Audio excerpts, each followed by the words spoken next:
Well, first thing I was going to ask you was, what did you think of the new facility when you saw how the rink has changed since when you played here? Yeah, it's great. It's a lot brighter than I remember. Yeah.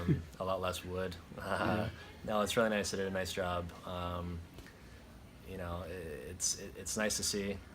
I heard it was nice. Yeah. It's my first time back, but yeah, seeing it in person, they did a really good job Yeah. on it.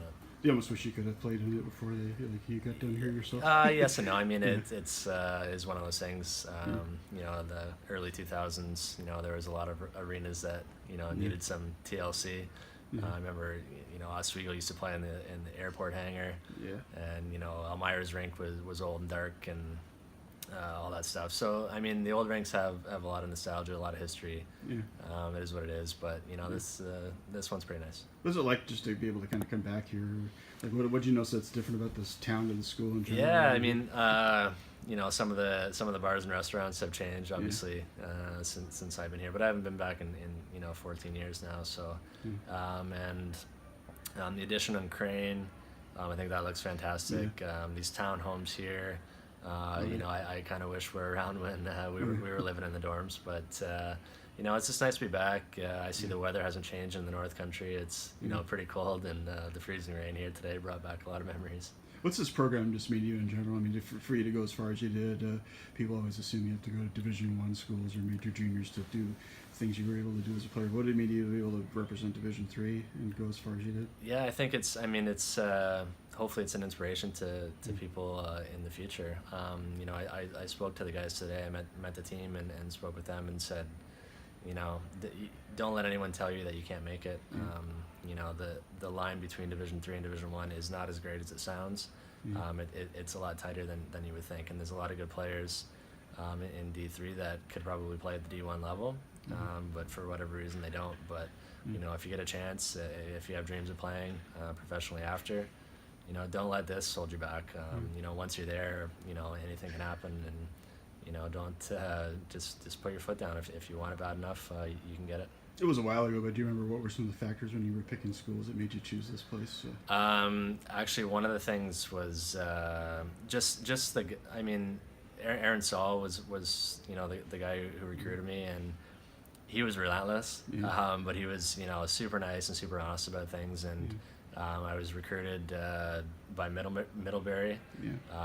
Something happened there with admissions. I didn't get in. That we won't get into, but. Aaron was persistent. He really convinced me. I was pretty close to staying and playing another year junior to kind of see what would happen. But at the same time, I was ready to go to university, and he convinced me that this was the right place for me to go, and obviously it was the right decision. What does it mean too to have like a night where they're going to honor you? I mean, as an individual, what's that feel like? It's pretty special. I mean, it's something that's. As a player, as an individual, you never expect to happen to you. It's one of those things in every rink you go, when the national anthem's playing, you look up in the rafters, and oftentimes you see jerseys, you see banners, and you look at them and you're like, wow, like that's pretty special. And then for it to happen to you, it's it's really hard to put into words, but it's something that. It means a lot. It's very special, and it speaks volumes to the program they have here. For them to step up and organize this for me is something that I never thought would happen, and it's a testament to how good this program is. Is it kind of humbling to in a way to kind of maybe be like the name right now at the school? Like if talk about their best player, if your name will come up first. Is that kind of a weird feeling? Is it suck that you have that It's humbling. I don't think anyone's called me the best player. I mean. I don't know if anybody else has a jersey hanging yet, or right. I don't know. It is pretty humbling, and it's one of those things. I wasn't the best college player of all time. I think you got guys like Steve Naughton and stuff that I mean their stats will may never be touched. I don't know, but maybe I was a guy that had the longest career after. So that's. It is very humbling, and I appreciate all the nice words. The last thing I was asked you was, I know you had some chances to get the NHL Did making the Olympic team though kind of a little bit make up for maybe never getting that chance to play in an NHL regular season game? Yeah, absolutely. I was so my last year was it was make the NHL or play in the Olympics for me. So I was in a win-win situation. Yeah. Whatever happened, you know, I gave it you know, my best shot for one final push to make the NHL. Yeah. You know, that didn't work out, and you know, but I was able to play in the Olympics. So I mean, to have the Olympics as a fallback plan, I mean.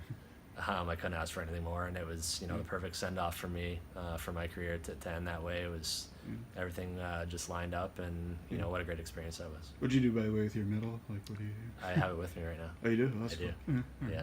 Yeah, well, thanks.